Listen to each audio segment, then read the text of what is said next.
Traduction en français. Le 28 avril 2026, David Ornstein de The Athletic a rapporté que José Mourinho est le candidat préféré de Florentino Pérez pour devenir le prochain entraîneur du Real Madrid. La réaction à l'intérieur du vestiaire du Bernabéu a été tout sauf accueillante, et deux des joueurs les plus importants du club se trouvent au centre de la tempête. Alors, comprenons comment le Real Madrid en est arrivé là. Ce que Mourinho a fait qui a mis les joueurs mal à l'aise, et pourquoi cette décision pourrait restructurer entièrement l'équipe. Tout a commencé par un tweet. Le 28 avril, le journaliste David Ornstein, aux côtés de Mario Cortigana, ont publié un rapport dans The Athletic, confirmant que José Mourinho est le candidat favori du président du Real Madrid Florentino Pérez pour remplacer Álvaro Arbeloa en tant qu'entraîneur-chef. Pas une rumeur d'un tabloïd, pas de spéculation d'un podcast. Un rapport d'un des journalistes les plus respectés du football, confirmé par plusieurs sources à l'intérieur du club. Le président lui-même veut diriger le processus et il est le principal partisan du retour de Mourinho. Ce n'est pas une recommandation remontée des directeurs sportifs ou des scouts. C'est Florentino Pérez, l'homme qui a le dernier mot sur chaque décision importante au Santiago Bernabéu, qui dirige personnellement cette nomination. La décision sur le prochain entraîneur du Real Madrid est entièrement gérée par Pérez. Cela contraste avec l'embauche d'Alonso pour remplacer Carlo Ancelotti à la fin de la saison dernière, un processus dirigé par le PDG du Real Madrid, José Ángel Sánchez. Et l'aspect financier rend cela étonnamment simple. La disponibilité de Mourinho est facilitée par une clause spécifique dans son contrat avec Benfica, qui permettrait apparemment une séparation moyennant une commission d'environ 3 millions d'euros dans les 10 jours suivant la fin de la saison. 3 millions d'euros pour un club qui a récemment payé plus de 180 millions pour Kylian Mbappé. C'est de la monnaie de poche, la porte est grande ouverte. Mais c'est là que les choses deviennent inconfortables.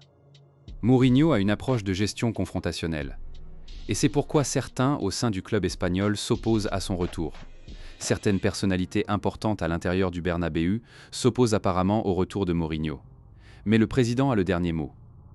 Cette opposition n'est pas celle de simples membres du conseil avec des préoccupations vagues. Elle va plus profond que ça. Elle pénètre jusqu'au vestiaire. Deux noms en particulier sont devenus le centre de toute cette affaire. Vinicius Junior et Jude Bellingham.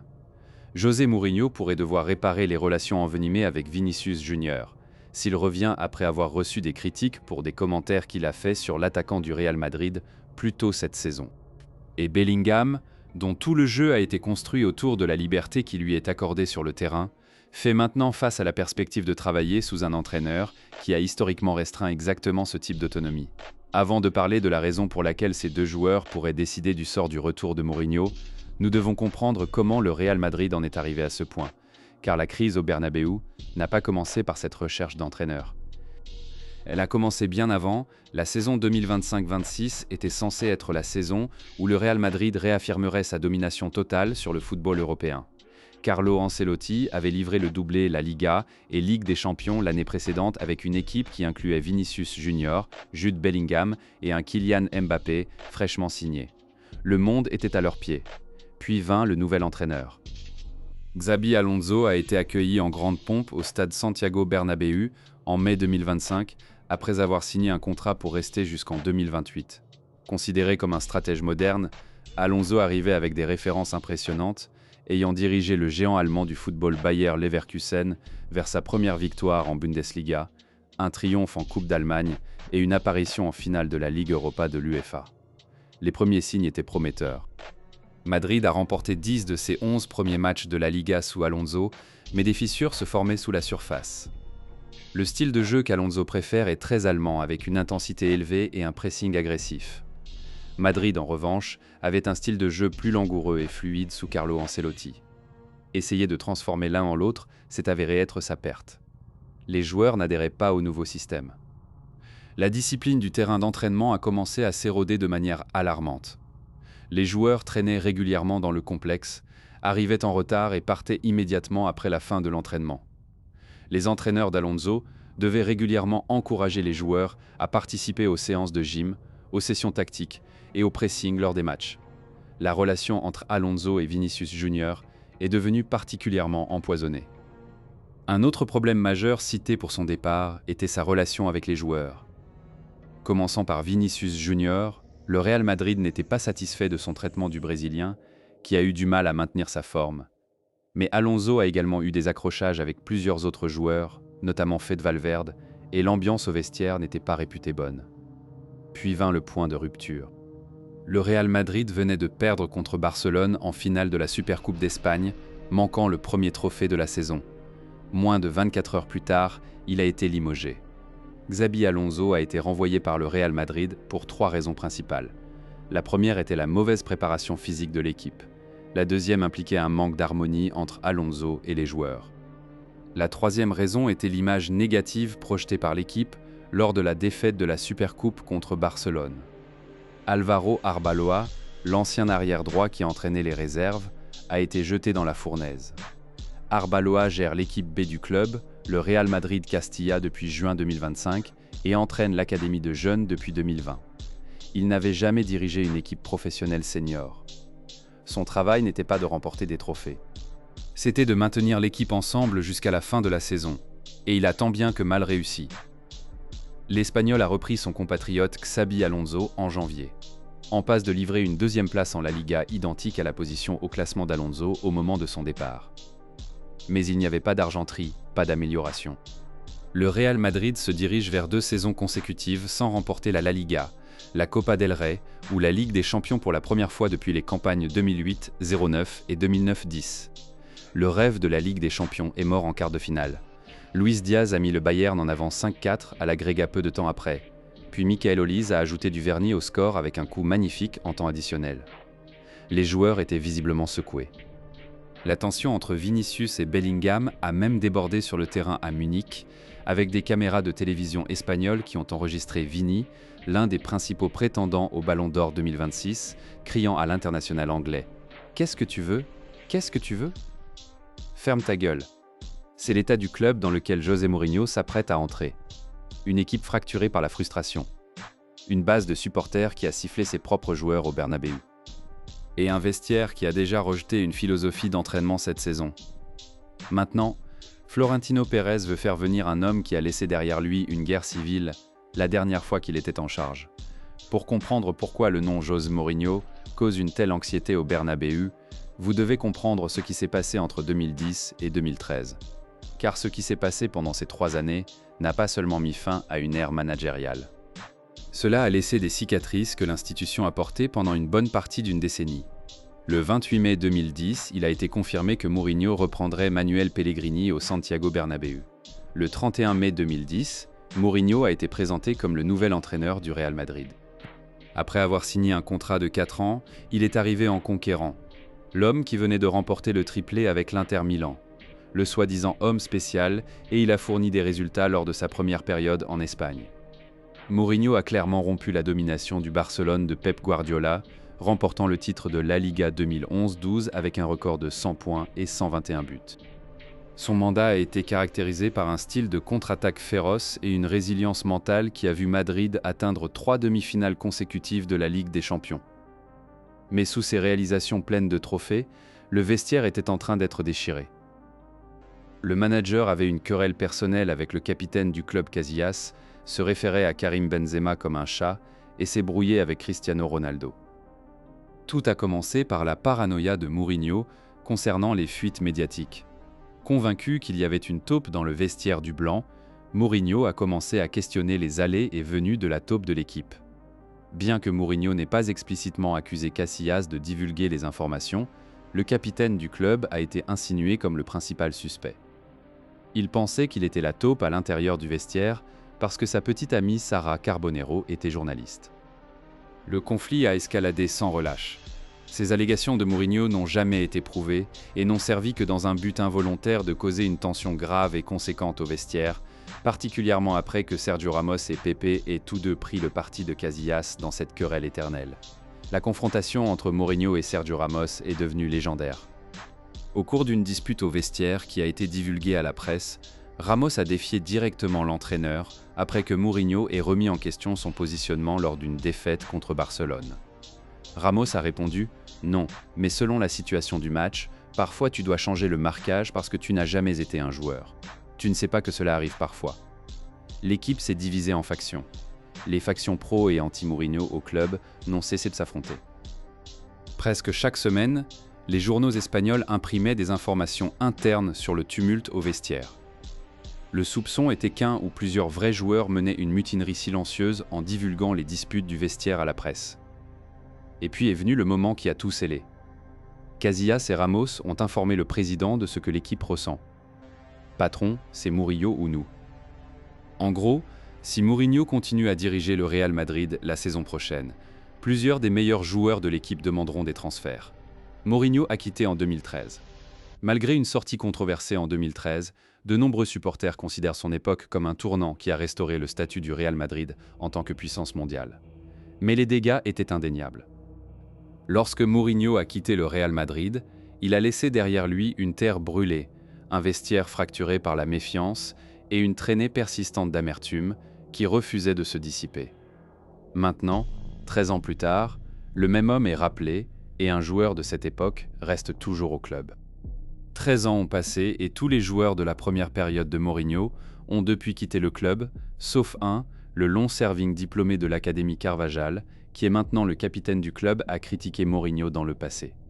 Carvajal a une fois dit au journal Marca « Je sentais que j'étais parfaitement prêt à jouer pour la première équipe, mais l'entraîneur Mourinho, dans ce cas, ne comptait pas sur moi. Mourinho était un peu opportuniste à mon retour. Il a dit que j'avais besoin d'une année ailleurs pour mon développement. Mais si je n'avais pas bien joué à Leverkusen, il aurait dit que je n'étais pas assez bon pour Madrid. C'est la mémoire institutionnelle qui existe au Real Madrid. Les joueurs connaissent l'histoire. Le staff connaît l'histoire. Et deux joueurs en particulier, Vinicius Junior et Jude Bellingham, ont des raisons très spécifiques d'être inquiets de ce que le retour de Mourinho signifierait pour eux. S'il y a une seule raison pour laquelle la nomination de Mourinho pourrait faire exploser le vestiaire du Real Madrid, c'est la relation, ou plutôt l'absence de relation, entre le manager portugais et Vinicius Junior. Cela ne concerne pas les désaccords tactiques ou le temps de jeu. Cela concerne quelque chose de beaucoup plus personnel et beaucoup plus dommageable. Le 17 février 2026, le Real Madrid a voyagé à Lisbonne pour affronter le Benfica de Mourinho dans le tour éliminatoire de la Ligue des Champions. Vinicius a marqué le seul but du match. Ce qui s'est passé après dominerait les gros titres pendant des semaines. Vinicius a accusé le joueur argentin de Benfica Gianluca Prestegni d'abus racistes. Après que le Brésilien ait marqué à la 50e minute, ce qui a entraîné l'arrêt du match à Lisbonne pendant 10 minutes. Vinicius a signalé les prétendus abus à l'arbitre, ce qui a entraîné l'arrêt du premier match de barrage éliminatoire de la Ligue des Champions pendant 10 minutes en vertu de la réglementation de l'UEFA le mardi. L'allié du Real Madrid a marqué le but de la victoire 1-0 de son équipe, après quoi il a célébré devant les fans de Benfica avant d'être prétendument abusé par Prestegni. Prestegni a tiré son maillot sur sa bouche en confrontant Vinicius mais dément l'allégation de racisme. Le monde du football attendait les commentaires d'après-match de Mourinho, s'attendant à de la sympathie, ou du moins à la neutralité du manager du Benfica. Au lieu de cela, Mourinho a fait des commentaires qui ont été décrits par plusieurs experts comme du gaslighting. Mourinho a été largement critiqué pour sa réaction à l'incident après avoir dit de Vinicius « Quand tu marques un but comme ça, tu célèbres de manière respectueuse, il est allé plus loin. » Plus tard, on lui a demandé s'il croyait que Vinicius avait incité la foule et les joueurs à domicile avec sa célébration. Le boss du Benfica a ajouté « Oui, je le crois ». Et lorsqu'on l'a pressé sur l'allégation de racisme elle-même, Mourinho a pivoté pour défendre son club. Plutôt que de traiter le fond de la plainte, je lui ai dit que quand tu marques un but comme ça, tu célèbres juste et tu reviens. Et puis, quand il s'est disputé sur le racisme, je lui ai dit que la plus grande personne de l'histoire de ce club était noire, Eusebio. Ce club, la dernière chose qu'il est, c'est raciste. Puis il a fait des commentaires qui ont suscité le backlash le plus féroce de tous. Il y a quelque chose qui ne va pas parce que ça se produit dans chaque stade. Chaque stade où joue Vinicius, quelque chose se produit toujours. La réaction du monde du football a été rapide et impitoyable. Le légendaire français et d'Arsenal Thierry Henry, expert TV pour CBS Sport, a dit qu'il se sentait déçu par les remarques de Mourinho. Le grand Seedorf néerlandais a été très critique des commentaires de Mourinho et a dit « Je pense qu'il a fait une grande erreur aujourd'hui de justifier les abus racistes. Il dit que c'est ok quand Vinicius te provoque, que c'est ok d'être raciste. Et je pense que c'est très mal. Nous ne devrions jamais justifier les abus racistes. » Dans la presse, Mourinho a laissé entendre que Vinicius s'était attiré l'incident par la façon dont il avait célébré son but. Il a par la suite publié une déclaration disant qu'il s'oppose à toute forme de discrimination, mais les dégâts étaient faits. C'est la relation dans laquelle Mourinho entrerait il y a moins de 3 mois à la télévision en direct. Il a suggéré qu'un des joueurs les plus importants de son prochain club potentiel était partiellement responsable des abus racistes qui lui ont été adressés.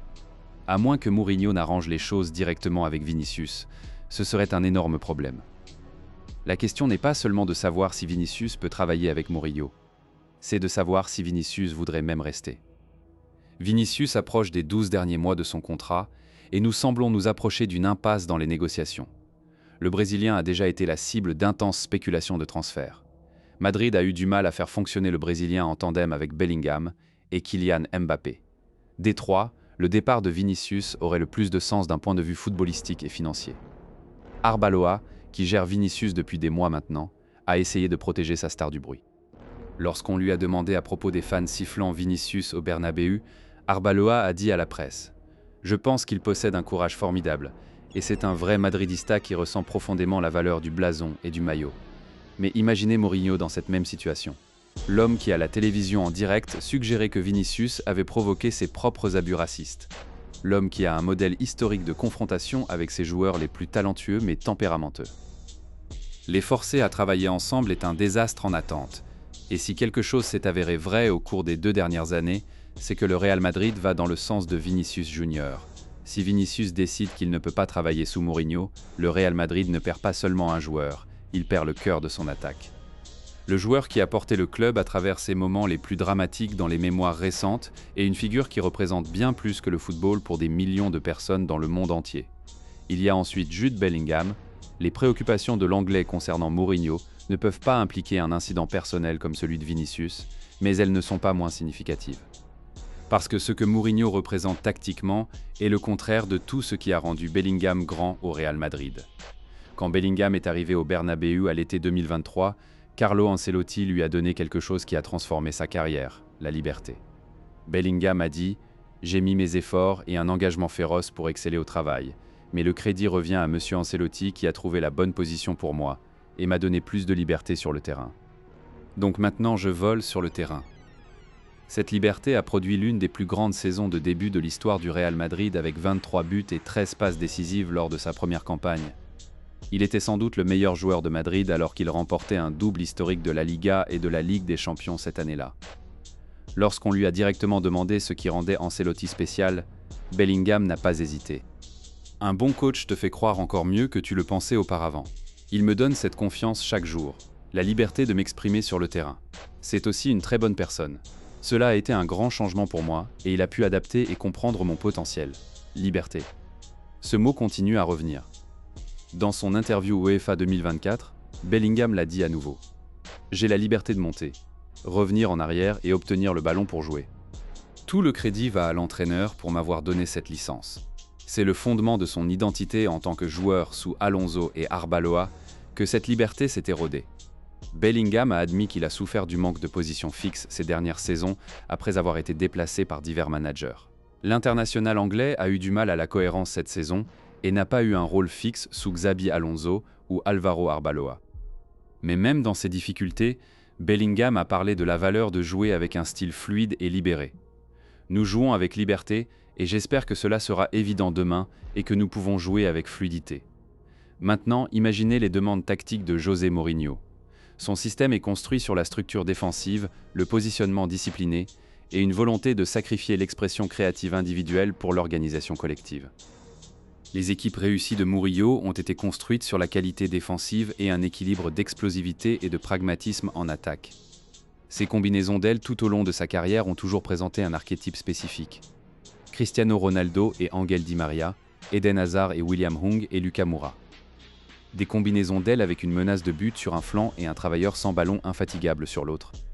Les analystes de Managing Madrid notent que l'abondance de numéro 10 en Jude Bellingham, Vinicius et possiblement Nico Paz derrière Kylian Mbappé est exactement le type d'épine dorsale centrale autour de laquelle Mourinho a construit les attaques tout au long de sa carrière.